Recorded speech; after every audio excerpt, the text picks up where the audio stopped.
तरह ही रिस्पांस दे रहे हैं, हालांकि उनकी जेब पर असर पड़ना तय है। संजय कुमार, न्यूज़ 18, पटना।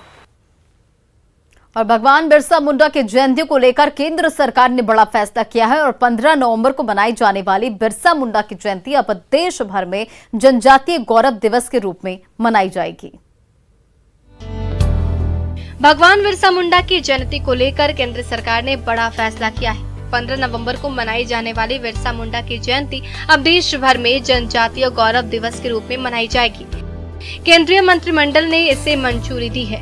केंद्रीय मंत्री अनुराग ठाकुर ने इसकी जानकारी देते हुए बताया कि आदिवासी लोगों की संस्कृति और उपलब्धियों के गौरवशाली इतिहास को मानने के लिए 15 से 22 नवंबर तक सप्ताह भर चलने वाले समारोहों की योजना बनाई गई है। आपको बता दें कि मुंडा जनजाति से ताल्लुक रखने वाले बिरसा मुंडा का जन्म 15 नवंबर 1875 को हुआ था।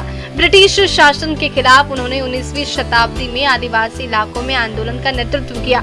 उनकी जयंती बिरसा मुंडा जयंती के रूप में मनाई जाती है। इसी दिन झारखंड स्थापना दिवस भी है। आपको बता दें कि प्रधानमंत्री नरेंद्र मोदी ने 24 अक्टूबर को मन की बात कार्यक्रम में देश के प्रति बिरसा मुंडा के योगदान को याद दिलाया था।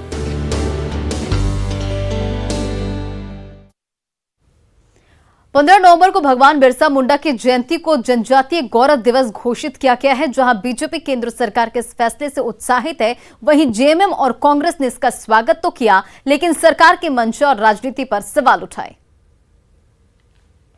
अब पूरे झारखंड वासी, चाहे किसी जात, किसी समाज, किसी वर्ग हो, सभी लोग उनको बहुत श्रद्धा के भाव से, बहुत प्यार के भाव से, बहुत उनको प्रतिष्ठा करने जैसे उनको देखने का काम करता है। और उनकी जब जयंती होती है तो सभी समाज, सभी वर्ग के लोग उनको श्रद्धा सुमन अर्पित करने का काम करते हैं। मैं आज के दिन में ये कहना चाहता हूँ कि आदिवासी समाज का जो धरोहर है भगवान बिरसा मुंडा जी, उनके प्रति श्रद्धांजलि दे करके सिर्फ झारखंड का ही नहीं, पूरे देश का मान और प्रतिष्ठा बढ़ाने का काम आदरणीय मोदी जी ने काम किया है। पूरे जनजातीय समाज से जो संबंधित आरक्षित सीटें थी, वहाँ से इनका सुपड़ा साफ कर दिया गया था विधानसभा के चुनाव में। तो जनजातीय समुदाय को लेकर के ये कितने चिंतित हैं, ये राज्य की जनता और देश की जनता जानती है। देर से ही आए, लेकिन अगर केंद्र सरकार ने इस तरह का निर्णय लिया है तो निर्णय सही है।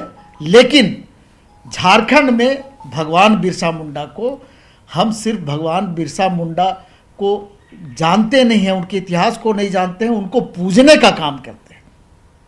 और ये भारतीय जनता पार्टी के लोगों के जेहन में भी नहीं होगा और उनके इतिहास में भी ये बातें नहीं होंगी। और एक बड़ी खबर आपको किशनगंज से बता दें, भारी मात्रा में गांजा के साथ एक तस्कर को गिरफ्तार किया गया है। तो किशनगंज से ये बड़ी खबर, भारी मात्रा में गांजा के साथ एक तस्कर गिरफ्तार। ट्रक में बने तहखाने में छुपा कर ले जा रहा था गांजा और जब्त गांजे की कीमत करीब 1.5 करोड़ रुपए से ज्यादा है। त्रिपुरा से तस्करी कर कटिहार ले जा रहा था गांजा। टाउन थाना क्षेत्र के फरिंगबोला चेक पोस्ट की ये घटना। तो किशनगंज से ये बड़ी खबर।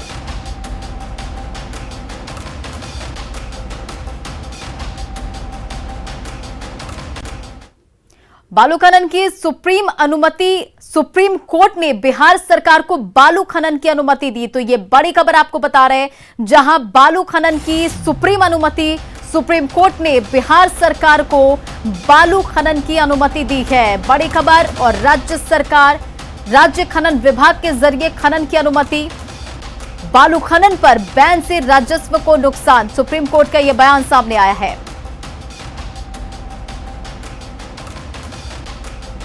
तो ये बड़ी खबर आपको बता रहे हैं, बालू खनन की सुप्रीम अनुमति, बिहार सरकार को बालू खनन की अनुमति, राज्य सरकार खनन विभाग के जरिए खनन की अनुमति और बालू खनन पर बैन से राजस्व को नुकसान। सुप्रीम कोर्ट ने यह कहा है कि बालू खनन पर बैन से राजस्व को नुकसान हो रहा है। तो ये बड़ी खबर आपको बता रहे हैं। और हमारे सहयोगी दिल्ली से सुशील पांडे है हमारे साथ फोन लाइन पर। सुशील, देखिए, बालू खनन की ये सुप्रीम अनुमति और सुप्रीम कोर्ट का जो बयान सामने आया कि राज्य खनन विभाग के जरिए खनन की अनुमति दी है और ये भी कहा कि राजस्व को नुकसान हो रहा था, क्या कुछ इस पर जानकारी है? जी देखिए, साफ तौर से ये एनजीटी के 14 अक्टूबर 2020 का जो आदेश था, उसके बाद फिलहाल बिहार सरकार सुप्रीम कोर्ट गई थी हालांकि सुप्रीम कोर्ट ने इस मामले में जो राज्य खनन विभाग है उनके इस अर्जी पर सुनवाई करते हुए बिहार सरकार को ये अनुमति दी है कि वो पूरे राज्य में बालू खनन पर जो रोक लगा हुआ था उसको हटा दिया है। हालांकि सुप्रीम कोर्ट ने अपना फैसला सुनाते हुए ये भी कहा है कि इस पूरे बैन से कहीं ना कहीं सरकारी खजाने को एक बड़ा नुकसान हो रहा है और इसीलिए सुप्रीम कोर्ट ने ये कहा है कि बालू खनन के मुद्दे से निपटते समय पर्यावरण के जो सुरक्षा मानक है उनको सुनिश्चित करने और टिकाऊ विकास को संतुलित करने के लिए ये आदेश लागू करना बेहद जरूरी है।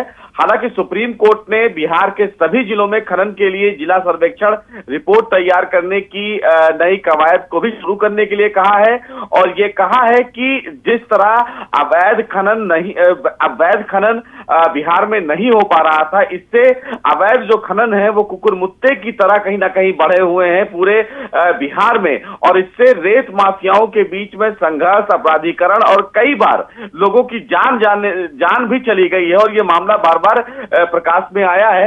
बहरहाल सुप्रीम कोर्ट ने तय मानकों के आधार पर बिहार सरकार की इस अपील पर एक बड़ा आदेश जारी करते हुए ये कहा है कि बिहार में वैध तरीके से बालू का खनन जो है सुशील, इन तमाम जानकारी के लिए बहुत बहुत शुक्रिया। तो बालू खनन की सुप्रीम अनुमति और सुप्रीम कोर्ट ने बिहार सरकार को बालू खनन की अनुमति दे दी है। और फिलहाल इस बुलेटिन में इतना ही। बने रहे आप न्यूज़ 18 बिहार झारखंड के साथ।